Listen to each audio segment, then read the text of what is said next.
क्या एक कलाकार का सपना कभी मरता है? क्या संगीत समाज को बदल सकता है? क्या किसी महान इंसान की सोच को आगे बढ़ाया जा सकता है? इन 3 सवालों का जवाब आज असम ही नहीं बल्कि पूरे देश के सामने है।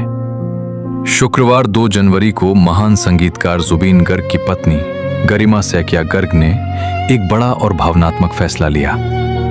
उन्होंने जुबीन गर्ग के नाम पर एक ट्रस्ट स्थापित करने की घोषणा की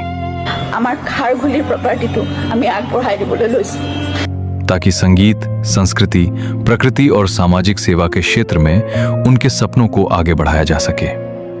गुवाहाटी में आयोजित एक प्रेस कॉन्फ्रेंस में गरिमा सैकिया गर्ग ने कहा, क्या किसी कलाकार की सोच सिर्फ मंच तक सीमित रहनी चाहिए?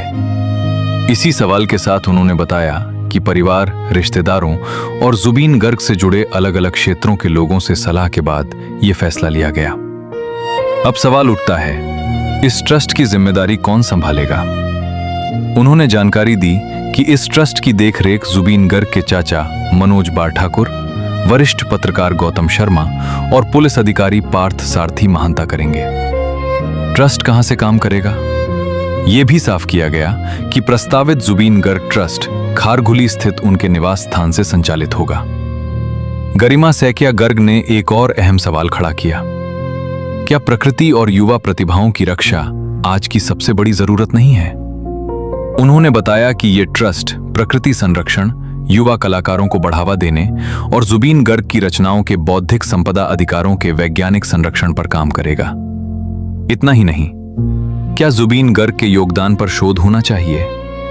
इस सवाल का जवाब देते हुए उन्होंने कहा कि ट्रस्ट में एक समर्पित रिसर्च विंग भी होगी जो सिनेमा, संगीत और सामाजिक सांस्कृतिक योगदानों का अकादमिक और वैज्ञानिक अध्ययन करेगी। उन्होंने ये भी बताया कि जुबीन फैन क्लब के सदस्य इस ट्रस्ट के साथ मिलकर काम करेंगे। साथ ही ये ट्रस्ट कलागुरु आर्टिस्ट फाउंडेशन और Abhinay jockey board Thakur performing arts academy के साथ भी सहयोग करेगा। अब सवाल आपसे है, क्या आप चाहते हैं कि जुबीन गर्ग की सोच हमेशा जिंदा रहे? क्या ऐसे ट्रस्ट समाज के लिए जरूरी नहीं है? अपनी राय कमेंट में जरूर लिखें। इस खबर को ज्यादा से ज्यादा लोगों तक पहुंचाने के लिए शेयर करें, क्योंकि आपकी एक शेयर किसी सपने को आगे बढ़ा सकती है।